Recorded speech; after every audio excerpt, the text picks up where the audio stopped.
Hello my friends, welcome to the channel. So you need to return a Savana product. Whether it's a sizing issue or just not your vibe, I'll guide you through the Savana's return process to make it hassle-free. Let's get that return sorted quickly. So Savana allows returns within 14 days of receiving your order, but items must be unused, unworn, with tags attached and in original packaging, according to Savana.com. Sale, customized, or sample sale items are non-returnable.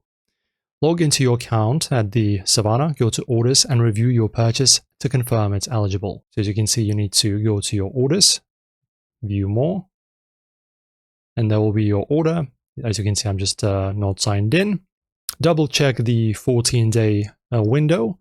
I missed it once and had to keep a top.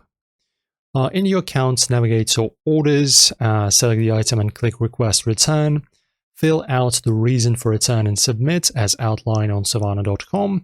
You'll get a confirmation email with a return authorization and shipping instructions within 2 hours.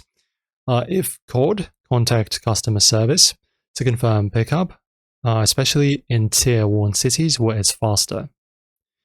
So pack the item securely with all tags, the original packing slip, and the return authorization number on the box.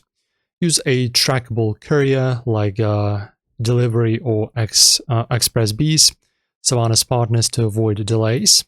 You cover return shipping costs unless the item is defective. Drop it off within 3 days of approval to stay on track.